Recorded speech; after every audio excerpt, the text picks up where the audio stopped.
It's crazy to think it's been almost 15 years since Amir King Khan first graced our TV screens as a 17-year-old boxing prodigy in Great Britain.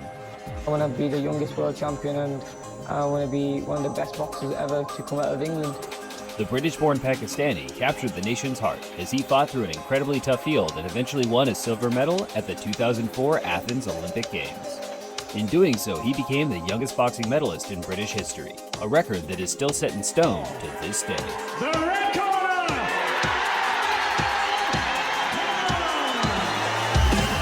Welcome back to Greatest Hits here on PLTV Extra. As Amir Khan prepares for his huge pound-for-pound showdown with Terence Crawford in the coming days, we thought it'd be a good time to look back on one of the most exciting and criminally underrated resumes in the current boxing scene. A career packed with a combination of skill, will, heartbreak, guts, and glory. Here now, Amir Khan's Greatest Hits.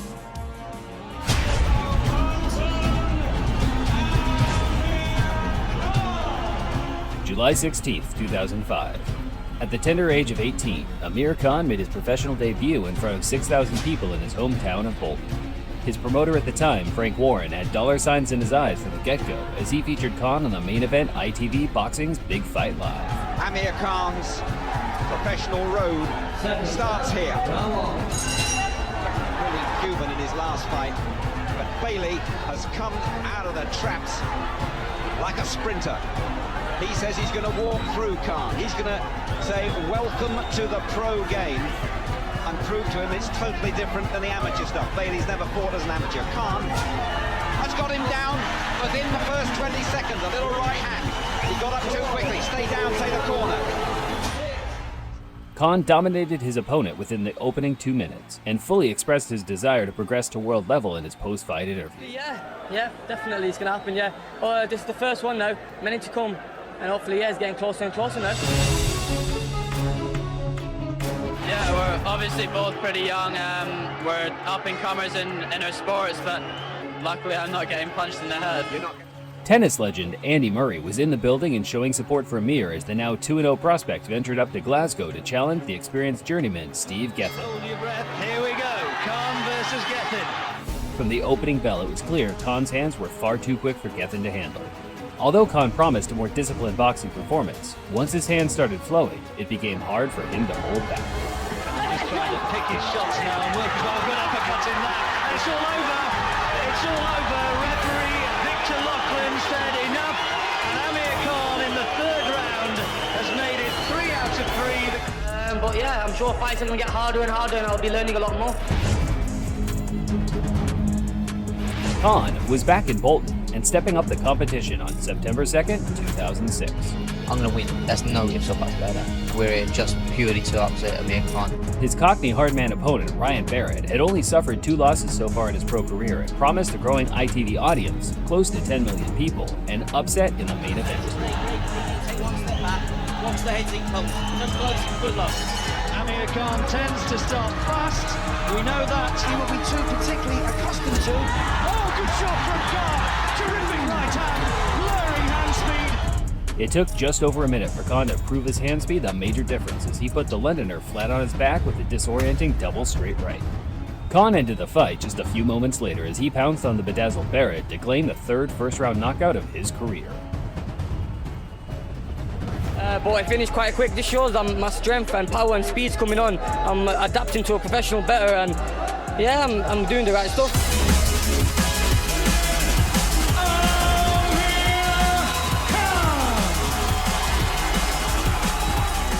Khan announced himself on the European scene on February 17, 2007, as he faced the French lightweight contender Mohamed Medjadji in an attempt to impress the former British, Commonwealth and European champion Graham Earl, who topped the bill in a world title shot against Michael Katsidis. Fast hands, he's going to use his speed, he's going to sit down on his punches. That's what I'm looking for, power punches tonight. Against the odds, and here looking to cheer on. You want to see some definite improvement. Oh, good right hand. It's all over in the first round. Just 45 seconds into the fight, Khan chopped the Frenchman down with a short, powerful right hand, which, as Khan said on the post-fight interview, no lightweight in the world could have gotten up from. I said to Frank, I'll fight anyone, Graham Earl, Kevin Mitchell, anyone. And I'm sure if I hit any fighter at lightweight with that shot, they won't be standing up. December 8th, 2007. Khan was back in Bolton and had to deal with one last domestic rival before he could announce himself at world level in the lightweight division. He's very good. I mean, I'm in for a very tough night. But as I always say, you know, when I'm in with a great opponents, I'll come out and I'll find a way. Graham Earl might not be a name many recognize today, but during the mid-2000s, he proved himself time and again as a brave warrior that could mix it with the best fighters in the world on his day. Frank Bruno, Ryan Giggs, Everton stars, Darren Campbell, a sprinter. Earl, just as expected, rushed out and tried to put the pressure on Khan from the opening bell. But within just 30 seconds or so, Khan landed some well-timed counters that floundered Earl and left him wide open for some flush combinations. This is the right way to start this fight. Oh, good left hand. Earl's been training in Florida with his new trainer, Gus Curran. Oh, 2 more, 3 more. This goes on. This goes to the right here, I think. It's all over. In seconds, the fight is all over. And AmirKhan has moved on and finished Graham Earl in spectacular fashion. First round, it's taken only seconds to do it. Khan moved his record to 18-0 with 14 KOs and officially placed himself as the best lightweight in Britain. But I was training very hard, you know. I want the number 1 spot. He was the number 1 in Britain. I wanted to prove that point, and I beat him. It's a big level for me now. It's a big step up. But I'm ready for these big step-ups, and fighting people like Boses, you know, I'm ready for these people. In today's world, Boses Prescott is a well-known name amongst avid boxing fans. Fights against Garcia, Alvarado, Crawford, and AmirKhan have made him respected amongst his peers and fans alike, despite being, to put it bluntly, a journeyman-level fighter. Prescott is rough and ready, and he has beaten 3 previously undefeated fighters. But this is a new level for him too, and the classy Khan says he'll be much improved by new trainer Jorge Rubio.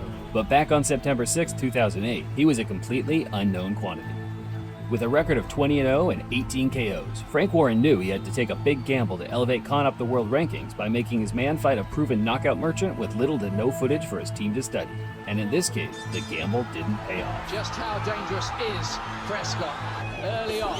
Nice right hand again, and a fast left too from AmirKhan, who's got this new trainer, Jorge Rubio, and he's hurt! And he's shot! And he's hurt! Another huge left! And down goes AmirKhan!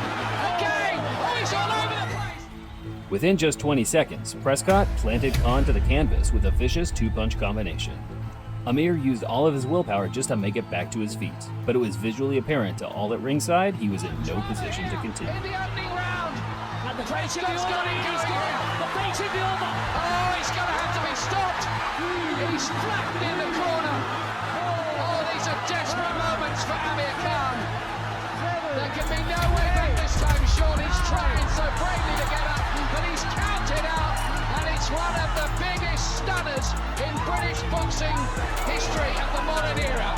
Boses Prescott has knocked out AmirKhan. Why did you make the match at this stage for him? Well, I've got to take responsibility for it at the end of the day. It's now back, as Amir said, back to the drawing board. Are there any psychological demons? Is he worried about his chin? Will he be tentative? 3 months later, on December 6, 2008, Khan began the rebuilding process after his crushing defeat to Boses Prescott. I believe that he can do it.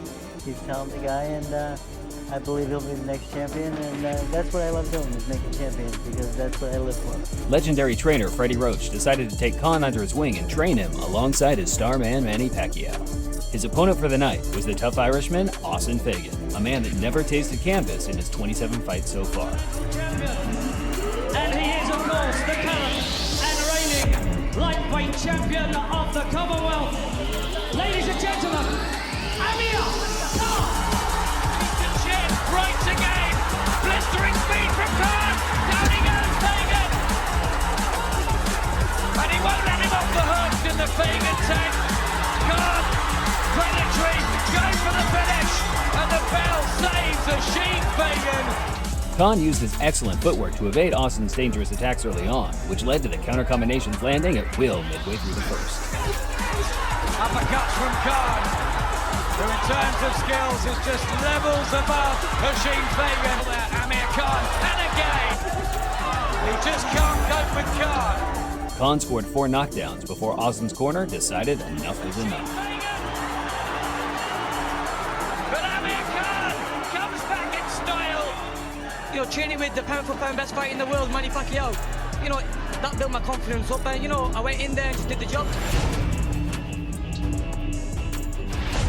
March 14, 2009.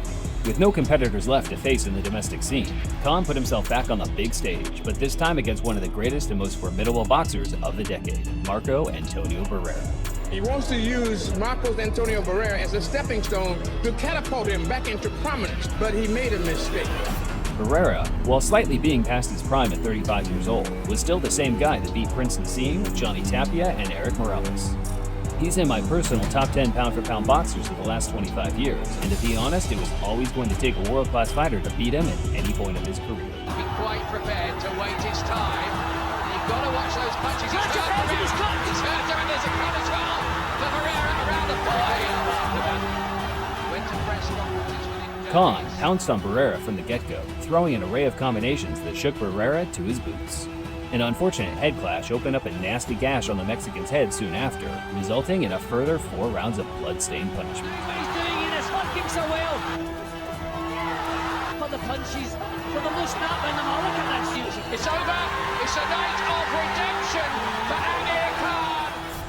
AmirKhan. He worked it well, and he's mature now. He's maturing better, more and more all the time, and he can follow the game plan now, and it's perfect. May 15, 2010. Just a year on from his demolition job on Barrera, Khan picked up his first world title at super lightweight and was making his second defense in America against the slick Magic Man Paulie Malignaggi. To AmirKhan, including make sure on Friday night you polish the belt because I'm taking it home and I want it shiny. A heated weigh-in led to a bitter exchange of words before the fight. Paulie promised to expose Khan's weak chin. Amir, on the other hand, expressed his desire to end Paulie's career. Round number 1 scheduled for 12.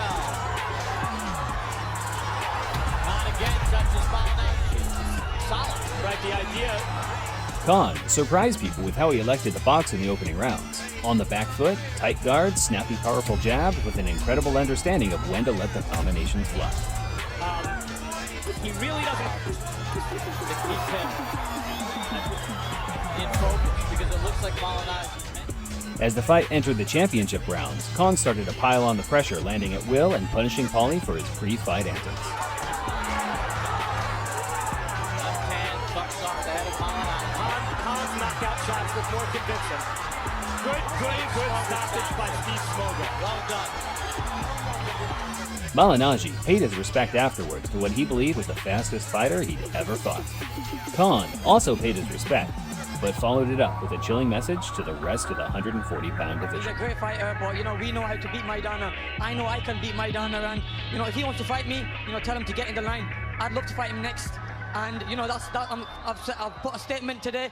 And if Maidana wants to fight me, let's have it next. December 11th, 2010. The boxing politics seemed to be pushing the Maidana fight further from Khan as each month passed. But once Marcos publicly expressed his desire to fight Khan, the money-hungry promoters put their differences aside and put on what went on to become the Boxing Writers Association Fight of the Year. At the time, Maidana was regarded as one of the hardest punchers pound for pound in the sport. With a huge puncher's record of 29 wins and 27 KOs, it came as a huge surprise to see that it was indeed the Argentine that was the first to hit the canvas.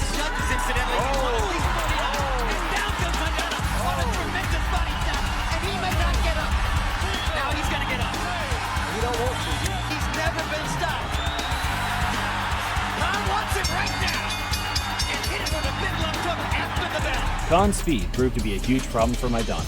It wasn't until the championship rounds lingered that the knockout merchant began to impose his will. I think he should be going back there. I think he should be going back there too. Even if you're beating him, you know that this stuff is coming all the time. Do not let him keep hitting with that overhand right like that. Look at the hand speed difference.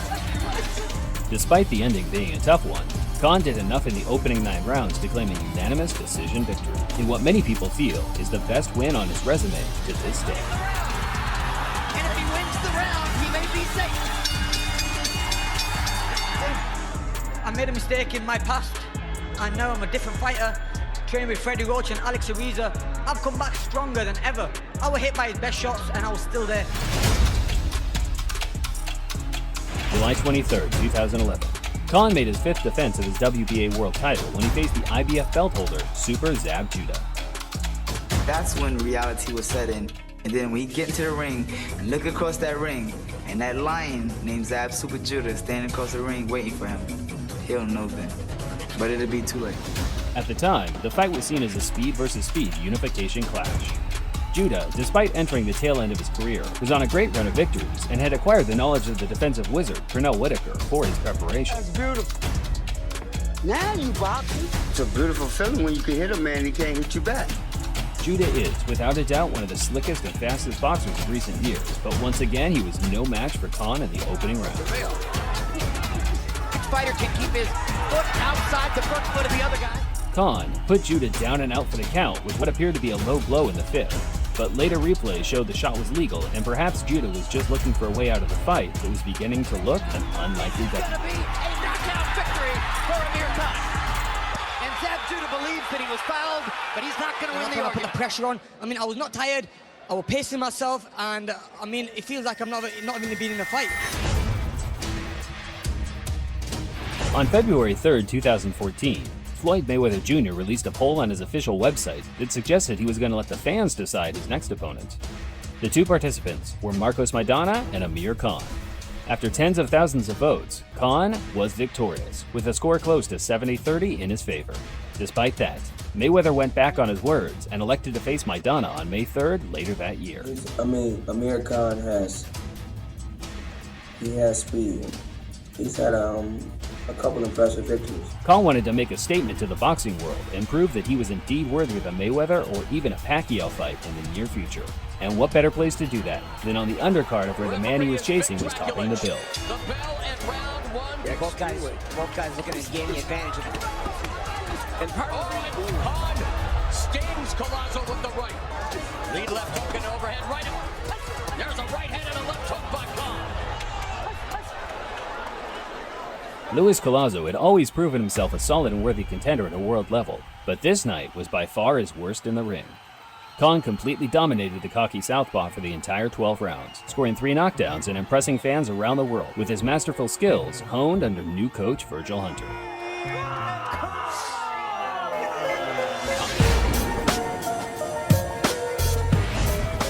My personal favorite outing for Khan took place on December 13th, 2014. Amir wanted to continue his momentum after his one-sided Collazo victory earlier that year, but at first glance it didn't appear that the slick Devin Alexander would allow him the same opportunities to dominate as he did prior. I believe you can knock this man out. I do. I believe people are underestimating my power. Devin is a nice, respectable guy, so there was no bad blood between the two during the build-up. The thing that motivated Khan the most was simply earning the respect of the fans, and in doing so, forcing the top names in boxing to give him a shot. And man, oh man, anyone that caught this fight live will never forget just how clinical and beautiful it was to watch. Alexander in the red with white. Moving up from 140 pounds. One thing about Amir. Left hook. Rips off another 1-2 combination again, showing off the speed. The right uppercut. Rounder time to bring their iron official once.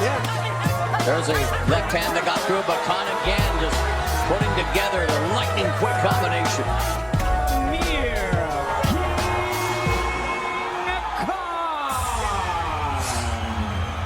Amir Khan remains unbeaten at welterweight in his second fight at 147.